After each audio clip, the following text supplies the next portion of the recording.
everyone, I'm Miss Rebecca from the Frances Perkins Branch, and I'm going to show you our gingerbread kits today. And so hopefully you got yours. If not, we'll show you what's in it and you'll be able to get the materials and make it yourself. So this is the gingerbread house kit you'll get if you registered online, and it comes with an instruction sheet, and on the back is a recipe for royal icing. Royal icing is typically used to put together a traditional gingerbread house because it dries really hard and holds it really well. It's also really good for decoration on the outside, so if you choose to do that, you're welcome to. You'll have a thing of graham crackers. Some of them are a little cracked. Don't worry about it. You can still make them work. A carton. You're going to use this for your base. If you don't want to use it, that's fine. I'll show you how. Assorted candy.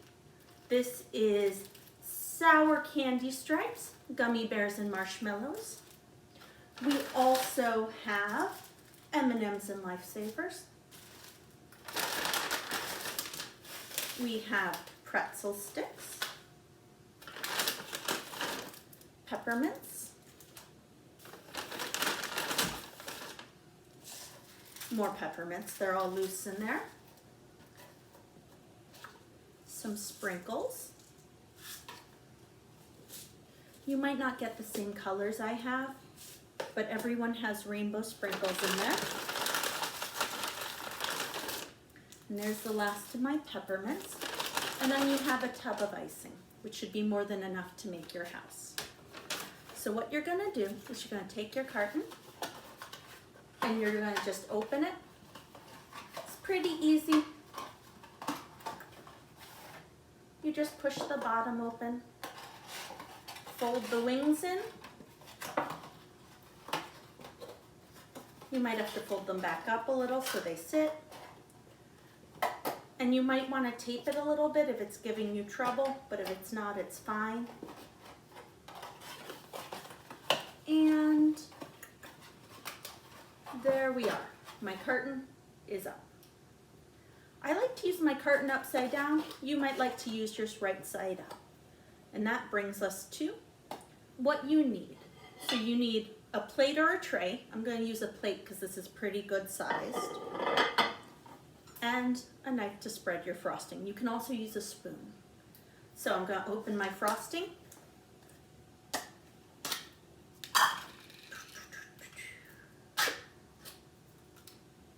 And it never quite comes off clean, that's okay. And I'm gonna open my graham crackers because I'm gonna need them next.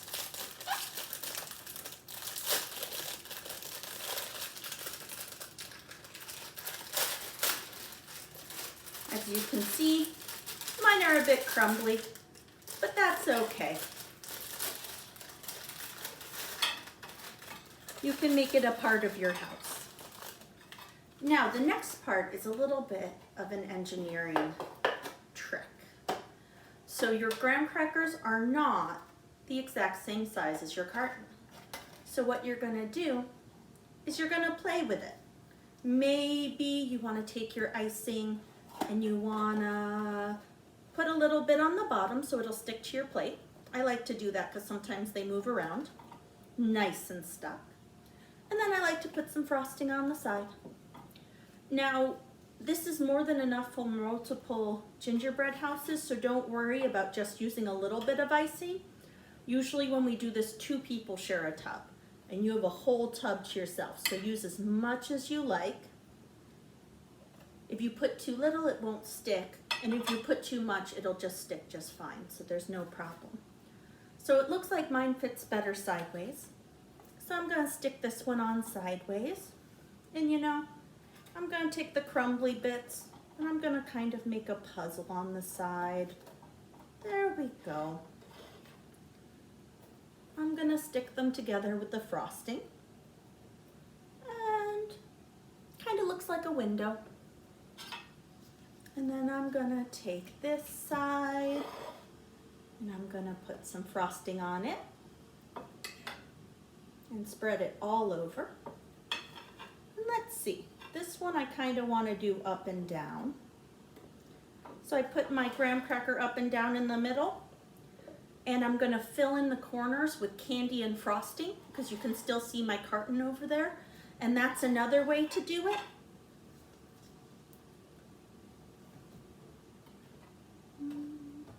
Now I'm going to take the third side, spread a lot of frosting on.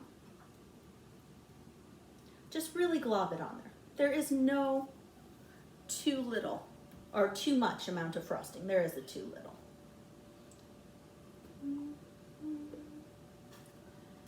And this one is the long side again, and my crackers are a little bit breaky. So what I'm gonna do is I'm gonna tile them again. So let's see, that covers that part pretty well, and I think I need some skinny pieces. Let's just crack that. I happen to like the cracks. If you don't like them, you can always put decoration over them. That's a good way to hide something. And now, I'm going to do my last side. And I want to tile it again. No, you know what, I'm going to break them this time because it's sticking up a bit more than I'd like it to. And it looks like I have a little hole at the bottom. So I'm going to break my cracker and stick it in there. And my whole bottom of the house is covered in my graham crackers now. And I'm going to take one. Oh dear. There we go. I'm going to take one and I'm going to put some frosting along the edge.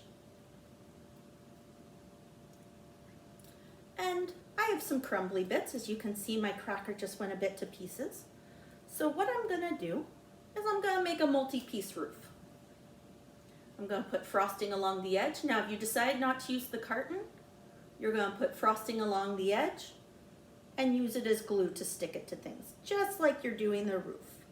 And I'm gonna lean my two parts of the roof into each other, put a bit of frosting where they meet, and they'll stick. And that's how you're gonna do your whole house. And as I said, if your crackers break, no problem. You can always get creative. I think I'm gonna have a little bit of a roof like a triangle in the front. And I think I want a flat roof at the back. My house has a patio they can hang out on right there. And that is what I'm doing with my graham crackers. You can give yourself a patio, you can make a triangular roof, you can make a flat roof. You can do whatever you can think of. And then with my candy, I'm gonna decorate by taking my candy and I'm gonna put a little bit of frosting on and I'm gonna stick it on my house. So let's see. I would like to cover my corners. So I'm gonna put an M&M there. And I think my corners might just be M&Ms.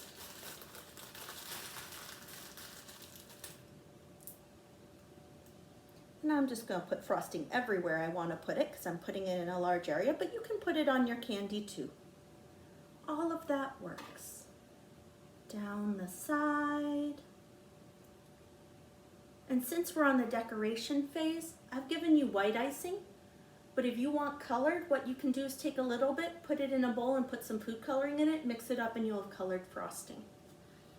And you can pipe it with the plastic bags we've given you, and I'll show you how to do that when we make royal icing. So you're gonna take your materials, you're gonna decorate your house, and when you're happy with it, you're done. So that about covers that. Now I'm gonna show you how to make royal icing. I'm gonna clear this away.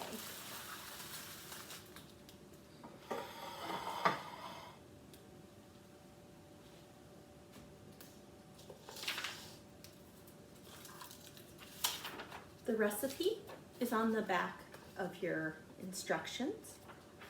And you need confectioner sugar or powdered sugar. You need 1 large egg white. You may use pasteurized eggs if you don't want to use raw eggs. And a 1/2 teaspoon of water. So I'm gonna need my measuring cups.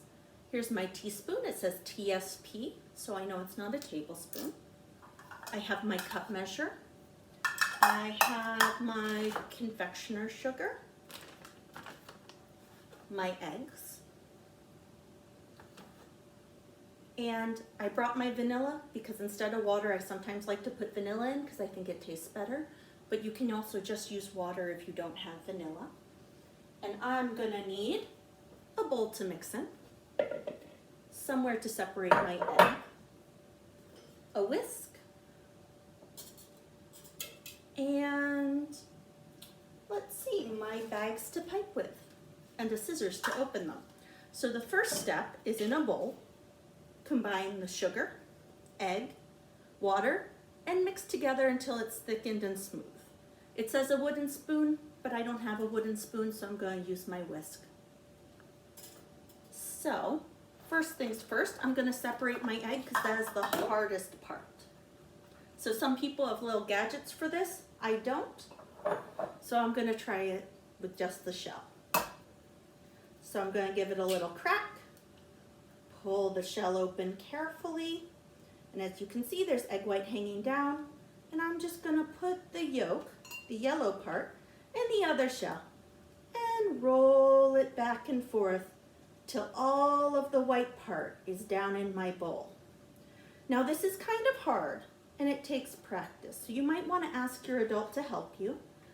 And if it doesn't go quite right, don't worry. You can always save it and make a scrambled egg or fish the yolk out. So as you can see, the yellow part is by itself. I'm going to put it aside, and I'm going to use it in a different recipe. And now that I've touched egg, I'm also going to wash my hands. Always wash your hands after you've used the egg, if it gets on your hands.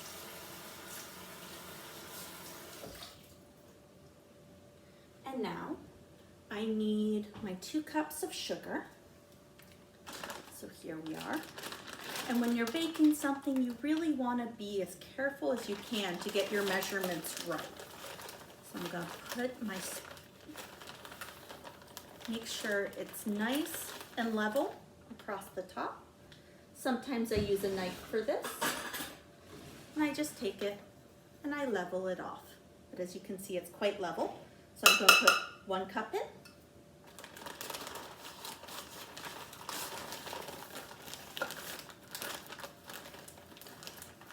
Two cups in. And do you know why you don't use regular sugar? So if you look at my powdered sugar, it's really, really fine. You don't see any crystals. If you look at the regular sugar on your table, the crystals are really big. So I only have a little bit of sugar in my sugar bowl, but I'm going to put it in my teaspoon and show you. Let's see. Let's get it out of there. So as you can see, let's see, the sugar has much bigger crystals if it comes from your sugar bowl versus my powdered sugar. So if you want your icing to be really smooth, you're going to use your powdered sugar instead of your regular sugar. And now I need my egg white, which I put in this container. Now I did my egg in a different container in case something went wrong. That way I don't have to start completely over. So I threw that in, and now I need half a teaspoon of water. So let's grab my half teaspoon. That's a half a tablespoon. That won't help me. That's a full teaspoon. Looks like I found my quarter teaspoon, so we'll just use 2 of those. And I'm going to get some water from my sink. There's 1.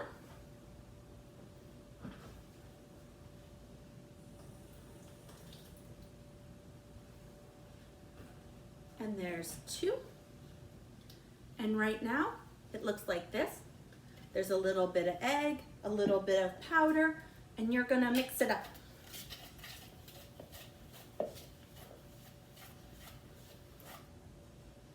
And it should wind up liquidy.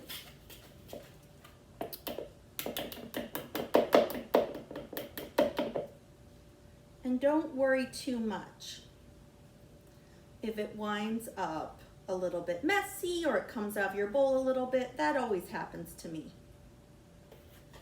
So I'm stirring it all up, and I switched my whisk out for a spoon because mine's a little hard and it's got stuck in the whisk, which sometimes happens. Sometimes I get away with these things.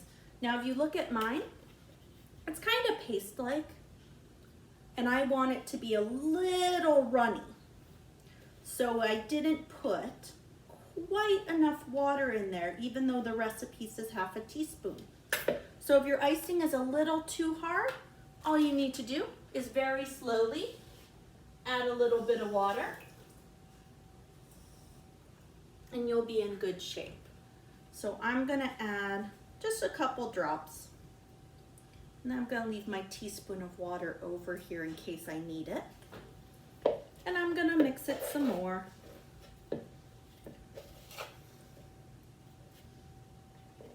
Now you might have to scrape your spoon because mine wound up a little gloppy, and so it's sticking to everything.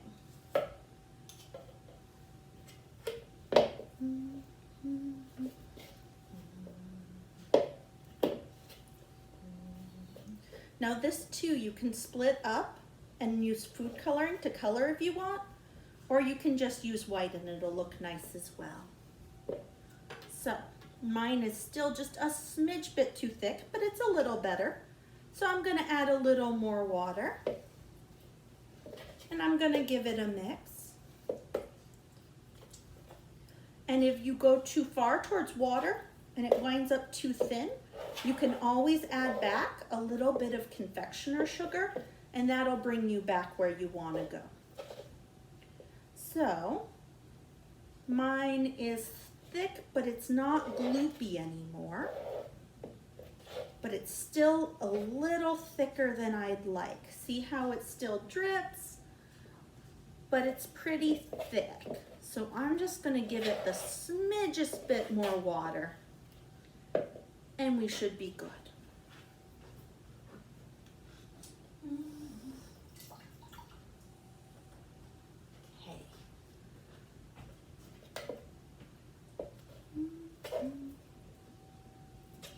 Okay, so I'm going to give it a little more of a mix. And I think that's good. So if you look at the icing, it's runny, but it's not water. So I think that should work for what I'm going to use it for. You can always play with it and make it more runny or less runny if you need to and it's not working for you. And what I'm going to do is I'm going to show you that piping I talked about. Now this is something I have to practice. I'm not very good at it, but it's pretty fun to do. So you're going to take your bag, make the opening wide, and you're going to take your icing and shove it in your bag. Now you want it down towards the bottom. You can work it down there, but it's kind of easier if it starts out there. So I'm going to take my icing and scoop. It makes about a cup of icing, so it's a pretty good amount. And you can put a small amount in your bag. You can put a big amount in your bag. It doesn't really matter. And as I said, you can color it before you put it in. If you want different colors, you can also do this with the icing we gave you if you color it and put it on your house. And then you're going to take your bag and you're going to twist and twist and twist. So it kind of looks like a little balloon. So it has pressure. Now this is important. When you cut the end, point it up because it wants to come out. And if it's pointed down, you might just get icing all over your counter. So you want a hole as big or as little as you want. I made a pretty big one. And see how there's a little icing coming out? I'm gonna bring my house back and I'm gonna put a little bit of icing on it. So I wanna pipe lines on the roof. So I'm gonna gently squeeze my bag and the icing slowly comes out. And I'm just gonna make some lines. You want to hold it a little bit away from the house so that the icing is dropping on the house rather than like your pencil and writing on a piece of paper where you're just touching the paper. And I'm going to do a couple more lines on this side. And if you missed, you can always go back and fix. And there you go. Now I have royal icing lines on the roof. I think this is the front of my house. So maybe you might make a door.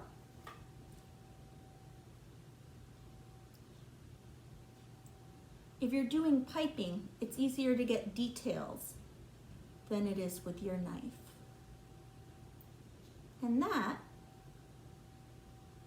is our gingerbread house kit. I hope you have fun making them and have a very good holiday. See you later.